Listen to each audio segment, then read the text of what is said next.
Hi guys, আজ আমি নবদ্বীপ বইমেলা 24তম বইমেলা নবদ্বীপে সেই বইমেলাতে ঘুরতে এসেছি। আজ সপ্তম দিনে বইমেলা দেখাচ্ছি আপনাদের। দেখুন চারিদিকে বইমেলা। এই বইমেলাকে কেন্দ্র করে প্রতি লোকই সমাগম হয়। মার্চ মাসে এই বইমেলা হয়। এই বইমেলার এখানে বিশেষত্ব হচ্ছে এখানে খুব সুন্দর একটি পরিবেশ এলাকা। এই এলাকায় বইমেলা পরিবেশটি অনুষ্ঠিত হচ্ছে। এই বইমেলায় বিশেষ করে বহু কলকাতা এবং আশেপাশের জায়গা থেকে ভালো ভালো বুক স্টল এখানে তৈরি হয়েছে। এখানে ভালো ভালো বই পাওয়া যাচ্ছে, একদম সাহিত্যিক বই এবং বাচ্চাদের পড়াশোনার বই, পৌরাণিক কাহানির বই, সব রকম বই এখানে পাবেন। এই বইমেলা রোজ বিকেল 3টে থেকে শুরু হয়, চলে রাত্রি 9:30 পর্যন্ত।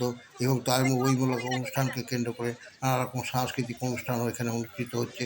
এছাড়া এখানে বইমেলাতে খাবারের স্টল তৈরি হয়েছে, যেখানে ছোট ছোট লোকেরা বা ফ্যামিলি লোকেরা বই দেখে, বই কিনে বইমেলা ঘুরে তারা কিছু খাওয়া দাওয়া করে করতে পারে। সেই জন্য তো আপনার ভিডিওটি খুব সুন্দর ভিডিও, আপনারা বইমেলা অনুষ্ঠান ভিডিওটি দেখতে পরিবেশন করবেন।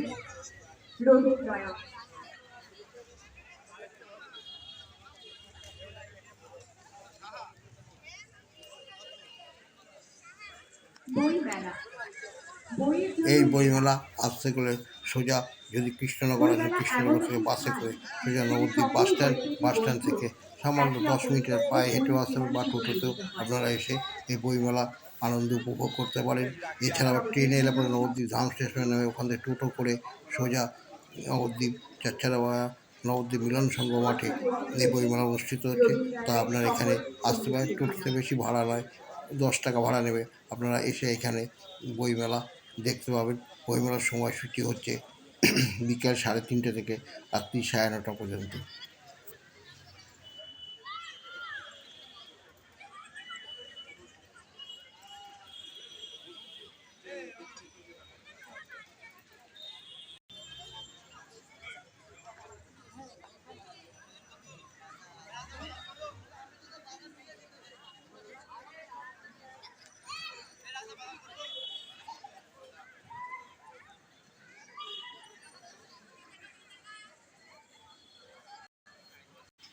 তো বন্ধুরা, যদি নবদ্বীপ বইমেলার ভিডিওটি ভালো লেগে থাকে তো লাইক, শেয়ার এবং কমেন্টস করবেন।